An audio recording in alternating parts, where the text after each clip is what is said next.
I'm watching the train handles go down. A train is about to be here. Uh-oh, these are gonna fall. Hello, welcome back to Bookmiss. Welcome to day 3 of Bookmiss, and we're going to be talking about all the books that I read in the month of October and November. There's actually quite a few books on these lists. I think I've read the most in the month of November, which was planning for Bookmiss, so I think that makes sense, but we've got quite a lot of books to talk about, so grab a drink, grab a snack, grab a blanket, and let's get into my October and November wrap up. In the month of October, I read 9 books. There were 3 romance, 1 fiction, 2 mystery, 1 historical fiction, 1 fantasy, and 1 sci-fi. So there's a lot of genres going on in here. You'll see the theme these past 2 months have been lots of different genres across the board, which has been pretty fun. The first book that I finished in October was The Academy by Ellen Hilderbrand and her daughter Shelby Cunningham. I would call myself an Ellen Hilderbrand fan. I have read, I think this was my 11th book by her, or 12th book by her, and it's her first one that doesn't take place on Nantucket, and a collab with her daughter, obviously. So we're getting a new feel for Ellen Hilderbrand in this because all of her books have taken place in the same world, so it's kind of refreshing to see something new from her. This takes place in a New England boarding school. It's a very prestigious one, you know, very rich families send their kids there. There's a lot of drama, a lot of gossip, and we're following a lot of point of views in here. We get that from a lot of Ellen Hilderbrand books. You're following students, there's a new girl who's like the main character really, and you're following new teachers, the board of the school, and all these different characters.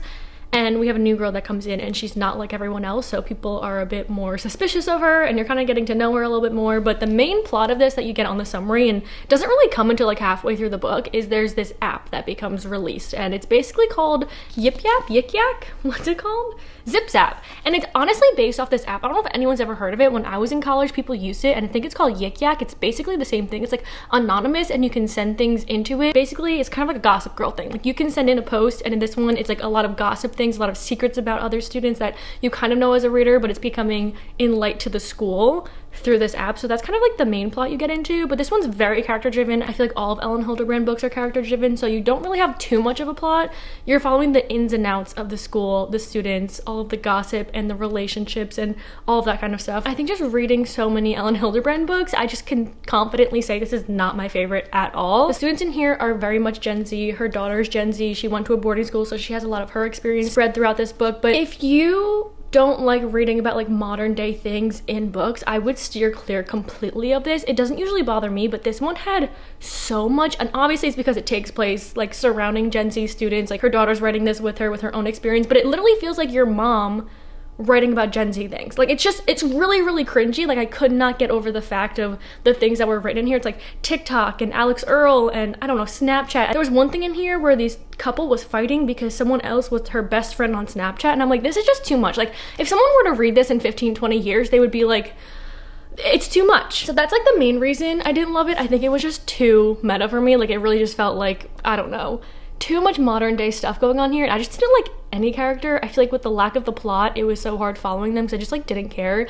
there's almost too many characters where you're just switching so much, and I just like, at the end of the day, didn't care about the story. There's like one mystery element that you don't even get revealed at the end of it, and I didn't even know this is going to be a sequel, so you don't get that answer until the next book comes out, and I'm like, I won't care by then. Not my favorite. I personally wouldn't recommend it, but I know a lot of people really loved this book. So if you like gossip and you like, I don't know, secret relationships and boarding school and rich people drama, you probably would enjoy it, but just I personally didn't. So I wouldn't take this off of your list, but if you're intrigued, maybe give it a try, because I know a lot of people did enjoy this one, but it just wasn't my favorite. Then I read a sci-fi book, which is unheard of for me. I usually don't dip into that genre because I just don't enjoy it. From like the past 3 before this I read, they weren't my favorites, but I read Dark Matter by Blake Crouch, and I was so excited about this one. I know it's a TV show. I still haven't watched it. I always say I'm gonna watch the shows after the movies, and then I just never do. But this was a really wild ride. At the beginning, I was kind of like, I don't know if I'm gonna love this, and then as I got more into it and understood what was happening and everything like that, like I was just like so invested. And towards the end too, I was like kind of freaking out with our character, like how is he gonna fix this? But anyway, this is basically about our main character. He's kind of like walking alone at night. He has a family, he's a wife and a son, and he's walking and he gets knocked out, kidnapped, and he wakes up as a different version of himself. And in that new version of himself, he sees like all these other things that he's done in this other like alternate universe of his life. So he's not the Jason that has a wife and a kid. He's a new Jason that if he made a different decision, this could have been his life. And then you just kind of follow him through these multiverse things and seeing if he wants to or can find his way back home to his family. So once I got like emotionally emotionally invested with Jason. I was definitely invested in the story and I was like rooting for him. My adrenaline was pumping the second half of this book, but I did listen to the audiobook for a good amount of this book and I would recommend that, especially if you can't really get into it. I would say try the audiobook and then see if you like it. It's one of those books where if you're not a sci-fi reader, I think you would enjoy the story anyway. I think if you read any genre, I think you would really enjoy this book. I think it's for everyone. I think it's a really interesting story. It really makes you think about your own life and all the decisions that you've made, which is very introspective. I think that's the word. It just makes you think a lot, and it made me think while I was reading this. I was like, okay, do I like the choices I've made? Like, what choices can I make? Because it's every little choice you make, you could be a different version of yourself, and this is like the version we're living, obviously. So the book makes you think. It's a very interesting story. It's very fast-paced. It probably is my favorite sci-fi. It's up there now. Guys, I just finished editing this video and completely forgot that I also read Twilight in October, so that's 10 books and then a fantasy that I read in October. I don't know how I missed this. I read it for the first time again in a long time. I'm saying that because I read it in like 4th, 5th grade, so I was so young when I first read it, and I watched it whenever the movie came out, so I just don't remember too much from it. As I was reading the book, like my memories of certain scenes did come back to me, but I had such a fun time reading it during the Halloween season because it's a vampire romance. If you don't know what Twilight is about, I'm sure so many of you do, but we're following Bella as she's moving into her dad's house and she's joining a new high school, and when she's there she spots this like group of kids and basically finds out that they're family. They're kind of suspicious around the school. They're kind of well known too. They're the Cullens, obviously, and she finds out that they're vampires and she gets entangled with Edward and things just spiral from there. I had a good time with this one because I listened to most of it, and I think like the major scenes that were happening were just so fun to read about because they're in so much more detail obviously in the book. And I feel like Bella and Edward had more personality in the book. Like Edward was kind of funny, and I feel like that didn't really transpire into the movie because when I watched the movie, the scenes just happen really quickly and you don't get all of the extra detail that you get in the book. So I enjoyed the book. It wasn't like a favorite of mine, but I'm happy to now know more about Twilight, be kind of like in the know of it, and I definitely want to continue it at some point. Maybe next year I'll finish the series. I'm very bad about starting series and not finishing them, but when I finished that one, I just wasn't like motivated to continue the series like reading it. I want to watch the movies, but I feel like I have to read them first, so it's gonna take me a while probably at this point. But it wasn't my favorite. I think it was a little bit like slow pacing. Like the first half of the book, it's Bella just like getting to know the school and the students and just like joining the school and getting used to it, and then eventually the second half we kind of like pick up on the whole vampire thing. So it was a bit slow in the beginning, but I had a good time with it. Not one of my favorite books, but again, I'm happy to know why it's so nostalgic for so many people. Sorry I forgot that one. Let's continue with the rest of the books I read in October. After that, I read Matchmaking for Psychopaths by Tasha Coriel. This one is kind of like a mystery, psychological mystery, I guess you could say. There's a bit of a romance in here, but it's like not too romantic because we're following our main character who her job is literally matchmaking psychopaths. She is part of this like matchmaking company, and all of the workers there have different like types of people that they matchmake, but her specific like skill set in this is to matchmake psychopaths. Like very specifically, she puts them together romantically, which I thought going into this, I think I just had different expectations. I thought it was gonna be more of like a psychological murder mystery type of thing, like kind of like a slasher, psychopaths like getting involved with them, but it was more of like a literal sense, like that is actually her job. And you see in the beginning something personal that she's going through, and she's kind of going through it a lot. The beginning is a bit slow because you're just getting to know her and her job, but once she meets a couple of her new clients, she kind of gets entangled with them and things start unraveling then. I will say there's a few plot twists in here that I did enjoy and I did not see coming like at all. It's extremely fast-paced. I think this is a good book to read during like Halloween spooky time, or I said in the reading vlog that I read this. We should count how many trains are gonna come in this video. So far it's 2. This is the second one. But I said it also might be good to read during like Valentine's Day vibe if you want like a mystery, romance, I don't know. It just felt like it could be read during that like season 2. I really didn't love our main character. I feel like she was making decisions that you just want to like shake her and be like, what are you doing? And it's hard to follow characters that you know are just making the wrong decisions and like putting themselves in danger themselves, but it was a good story nonetheless. I was excited about this because it's been on my radar for a little. I just love the cover of it and I'm happy that I read it during like the Halloween October season or month. Then I read her October book club book that was Soul Searching by Lila Sage. This was her newest release. It's gonna be part of an interconnected series. I don't know if there's gonna be more after the second one, but I know the second one, the name was announced. I don't know if the cover was announced, but I know it's coming out next year. We're following Colin. She's from this small town, and her twin sister, ever since they were little, were able to see ghosts. So she hasn't been back to her small town, but things are going on in her personal life, so she comes back and she needs somewhere to stay that's not with her family. So she stays with Brady, who's new to this town. He doesn't really get like the small town things, and he thinks she's crazy because she's looking at all these things around and talking to herself, but in reality she can see ghosts and is talking to them. I don't really have too much else to say about the plot because I feel like not much really happened in this book. They're getting to know each other, these two, and spending more time together, and you kind of see that as the romance kind of heightens.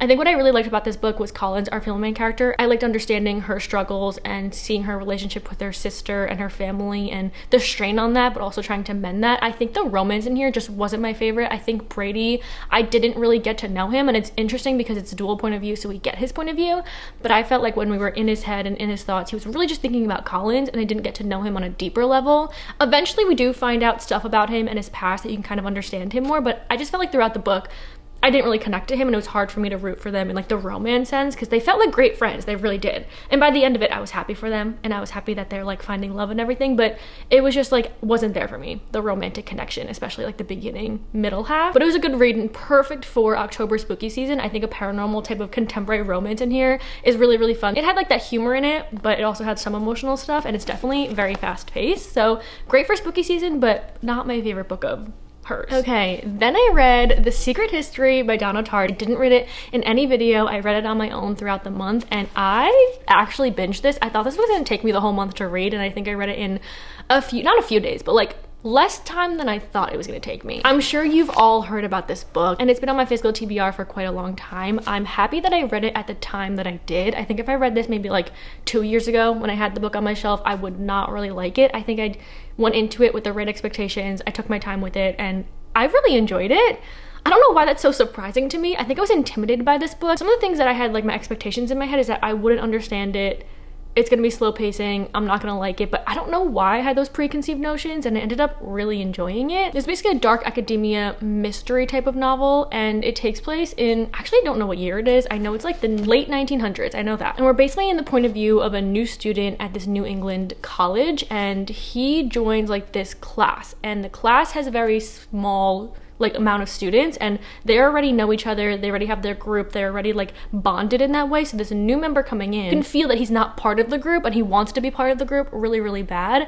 And right on the first page you find out that one of the students that are in that classroom, like they end up dying, and it's kind of like the lead up to that and then the aftermath of that, and it's just so interesting, like knowing what's coming and knowing what's gonna happen and then trying to figure out like the after of it. Like I think the way the story was told was really, really interesting. I will say it's like very slow paced, like you're getting very monotonous scenes, but I think they're really important for the storytelling and understanding each character. Like what I love, like I loved the point of view that we get. It's Richard's point of view, and since he is like the new member, he's kind of like the bystander of the story, so seeing his point of view, you're like getting all of the facts from him. And then by the end of it, you're like, I don't know, you just kind of wish you got other point of views and seeing like what the full picture is from everyone. I don't know, it was just, I think it was kind of like brilliantly done, because by the end of it, it was one of those that I had to go onto TikTok and just like doom scroll so many TikToks to like see what other people were thinking or like their theories. And it was just one of those where it's like, you just can't stop thinking about it after, or at least I couldn't stop thinking about it after. The ending took me so by surprise as well. Something happens towards the end and I was just like on the treadmill. I remember vividly reading this book and Chris was working out next to me and I gasped and he was like, what the hell? And I was like, you don't understand, it was literally like 98% of the way through. I just did not expect it to happen. I think if you like dark academia and you haven't read this yet, I think you would enjoy it. I think go into it knowing it's a little bit of a commitment. Like you really have to just like go along with the story as it's being told to you, because everything that you're reading about is important to the story. And then after it, it's just fun to talk about and it's fun to look up theories and everything like that. So I personally enjoyed it. There were some moments where I was bored and I was like, I don't know if I'm liking this, but then by the end of it, I was like, this is a good book. Surprising to me that I enjoyed it as much as I did. I don't think it's my favorite dark academia. I do think I liked If We Were Villains a little bit more because it's a bit more digestible. So I say go into that one first before you read this one, but I think it was a good story. Then I read a YA romance called Falling Like Leaves by Misty Wilson. This one is basically like a Gilmore Girls-esque type of YA romance. It's basically if you're following Rory, if Rory wasn't from her small town and she came there from a big city. So that's basically what happened to our main character. She lives in New York City with her parents, and her mom end up going to this small town where her aunt and her cousin live just for the time being. So she has to join the high school there, and this boy that she had her first kiss with a few years ago when she was in this town, she ends up seeing again. He works at the coffee shop, I think it is. It's like a cat coffee shop. I don't really read YA romances too much anymore, but sometimes I think they're nice just to have like a nostalgic feeling. They're fast paced. I listened to this on audiobook as well, and I enjoyed it for when I was doing other things and listening to the audiobook. And what I liked about it was the setting. Like the Gilmore Girls feel was just perfect for the fall time, and they have like this event that they're putting on, the Falling Like Leaves Festival, and it's just really cute, and it really feels like you're watching an episode of Gilmore Girls.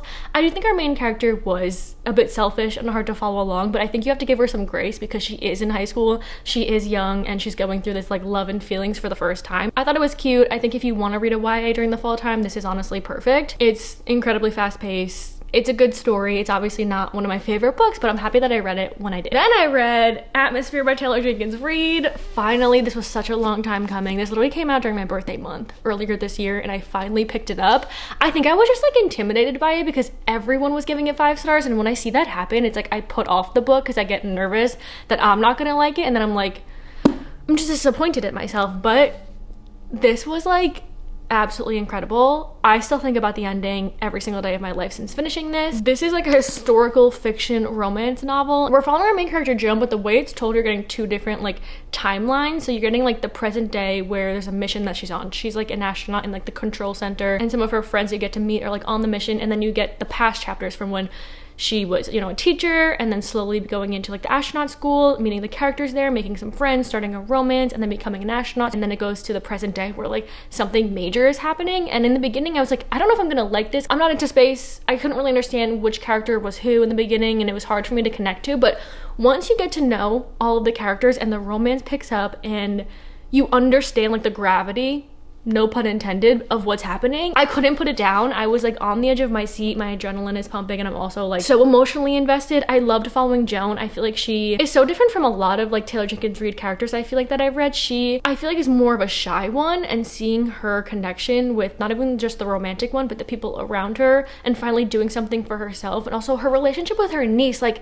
it was just so good. And the ending seriously will live rent-free in my head for the rest of my life. I think this was like one of the books I cried to the hardest this year. It was one of those where I had to put the book down and just like stop like hyperventilating over it. It was so phenomenal. And what I love about Taylor Jenkins Reid's writing is it's so fast paced, and you're not in a scene for too long. Like she never lingers in it, but they're all important scenes, but it's so fast paced, and I really enjoyed it. There's some beautiful quotes in here, and I loved everything about this. Then I read The Very Secret Society of Irregular Witches. This one I've heard incredible things about. I've been wanting to read it for a really long time, and I knew I wanted to during like Halloween season because we're following some witches in here. This is like a contemporary magical realism type of novel, and it's so heartwarming, like the most charming book ever. We're following Mika, and she is a witch, and she's part of this group of witches that meet up like every last Thursday or every 3rd Thursday of every month, and they have to be kind of like undercover, like no one can know about witches, but her job and her profession is actually on social media, and she pretends to be a witch, but she actually is a witch, but no one knows that except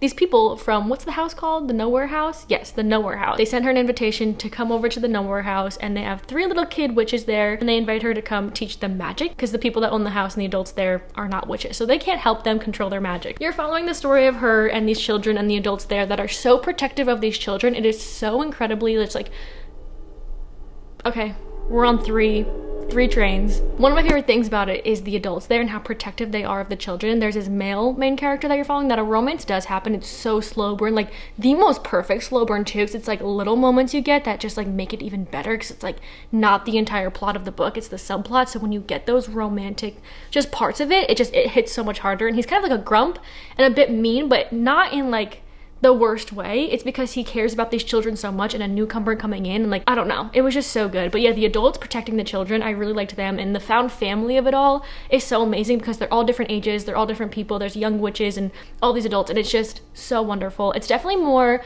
character driven, I feel like, than plot driven. There definitely is like a plot there that's happening, but I feel like it's definitely more like slow pacing, character burn type of story. No, character driven, not character burn. I don't think that's a term. But yeah, I think the mix between the found family, the heartwarming story, the kids and their personalities, and getting to know Mika, and Mika finding a place to call home because she hasn't ever had that. It's just like everything about it was just so well-rounded, really, really beautiful. I do think it was a bit slow for me at some points, but I really liked the ending. I loved Mika, our character, and I liked all of the characters actually. I think the found family was the best part of this book. So perfect for October time, Halloween time, if you want just like a really cute, witchy type of romance. And then the last book that I read in the month of October is All the Light We Cannot See. This one's a historical fiction. This actually is a very well-loved historical fiction novel. I've heard about this plenty of times. It's been on my want to read list for quite a bit, and I finally picked it up, finally read it, which I'm happy that I did. I'm happy that I read this story and I can say that I've read this book because it's very well known and very well loved in the historical fiction genre, I feel like. It takes place during World War II, and I think what's interesting about this is the point of views that we do follow, because we have two different sides of the war. In the past timeline, we're following this young girl. As she's growing up, something happens to her and it kind of affects her day-to-day life. It's something new that's happening, and then the war is starting. So not only is she scared about this new thing that's happening to her, but also she doesn't understand what's happening outside of the world, because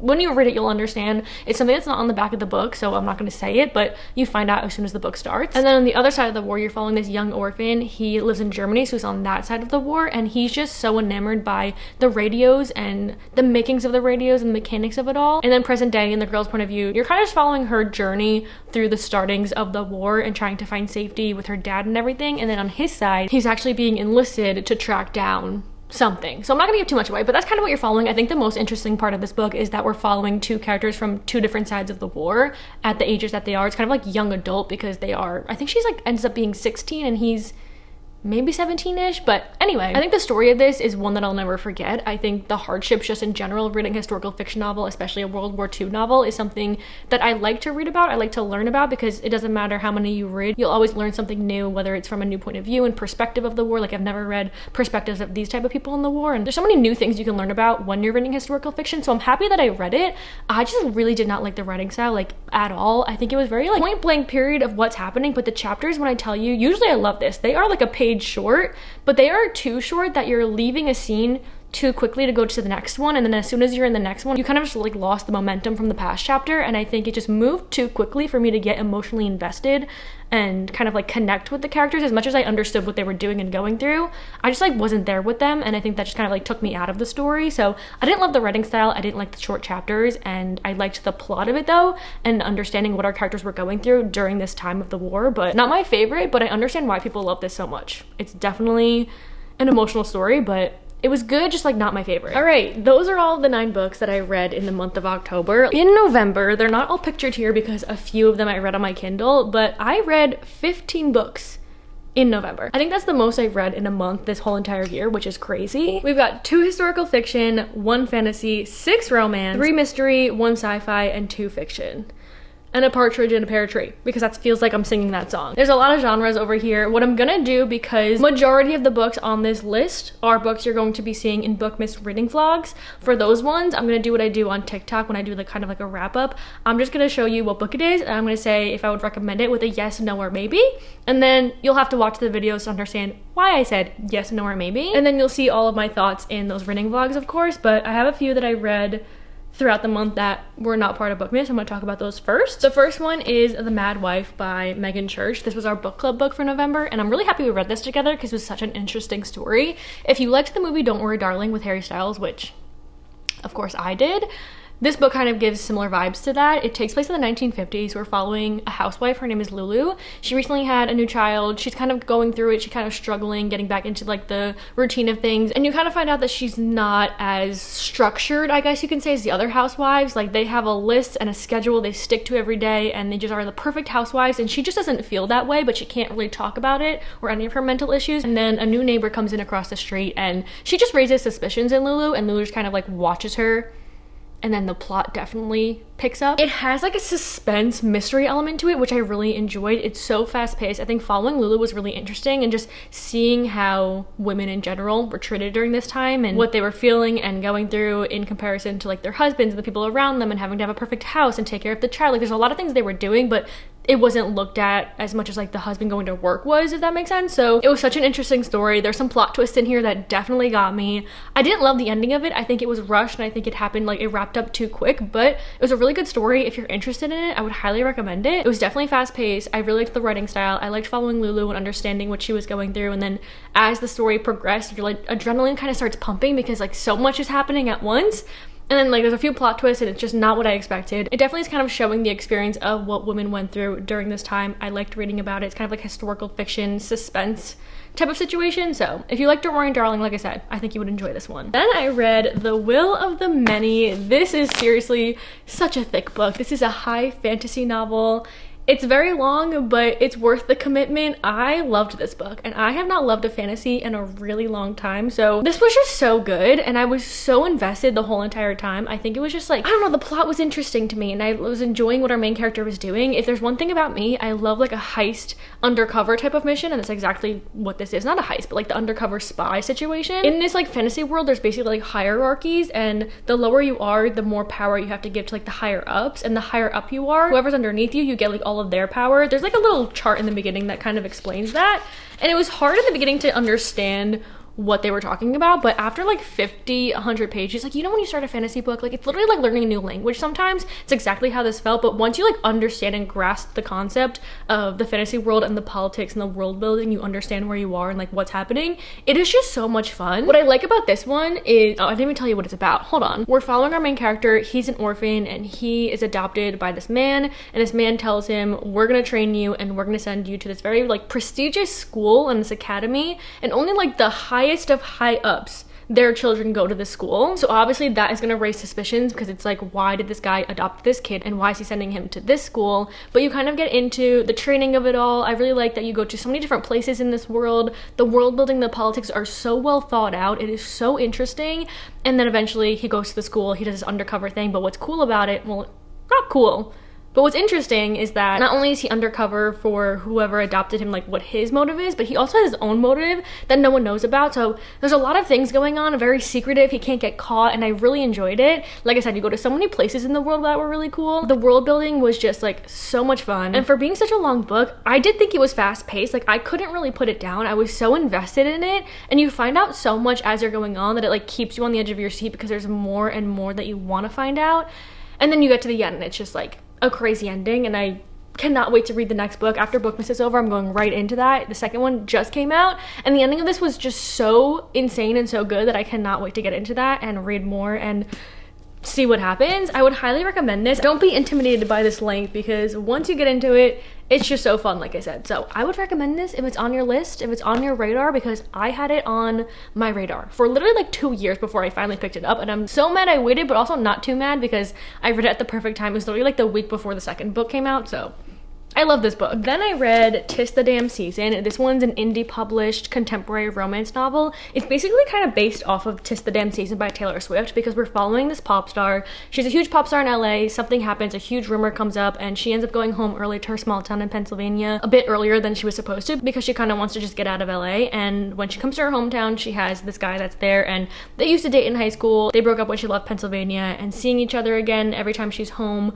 they kind of just like have this little bit of a romance. But this time she comes home and she's like, we can't do this, because every time I leave, like, we don't talk. And it was interesting to me, because I was like, just talk, like, just talk it out. I don't know, it was so weird, because as soon as they got home, they're kissing, and I'm like, where was the tension? Like, I love a second chance situation, because they see each other again and it's like you can feel their chemistry. But this one, it was just like, they just like, you already know they like each other. There's no like mystery to it. But it was fun because in their small town, they're putting together this like play at the church for the holidays, so they have to work together. You see them working together. I think the pop star of it all was really interesting, because she has like an award show that she goes to and red carpets and all these different things, so that was fun. But the thing with this one is there's something that happens towards the end of it. If you watch my reading vlog, I kind of put a trigger warning there, which I'll do here as well, that feels very random and misplaced, and I just didn't like that that was kind of incorporated in here, because it only happened in a few pages and then we went on with the story. So I just want to warn anyone, if you do read this, to just know that that is something that is talked about in this book. But I think it's good for the holiday times. It's a very fast-paced romance, and there's some parts of here that I really enjoyed, some parts of here that I feel like, I don't know, I just didn't love, but it did what it had to do, and I think it put me in the holiday season for sure. Now we're gonna get into the books that I read for Bookmiss with a yes, no, or maybe. There's 3 that were on my Kindle, so I'm gonna leave those for the end of the video, but we're gonna get into the physical copies of the books that I read during Bookmiss time. The books I'm also about to show are not in order of when I read them in reading vlogs, so they're completely out of order. You won't know which vlogs they're in, so I wanted to do that so that you're kind of surprised going into the reading vlogs. But the first one we have is The Correspondent by Virginia Evans. I'm gonna say yes, this one is a contemporary fiction novel, and it's all written in letters. which was interesting. Then we have N.S. Perkins' Where Happiness Begins. This one is a contemporary romance, part of an interconnected series, the last one in it, and it's fake marriage of convenience trope, so I would say yes to this one. Then we have Days You Were Mine by Claire Leslie Hall. This one is like a generational story. You get 2 timelines of the son who's an adoptee and his struggles with that, and then he tries to find his birth mother, and then you get her point of view of her like love story, and this one I would say yes. Then we have The Expat Affair by Kimberly Bell. This one's a murder mystery and it deals with the diamond industry, which is interesting, and I would say maybe. Project Hail Mary, this one's sci-fi. It's about a man on a mission in space. He's stuck in space, and you have to follow along with him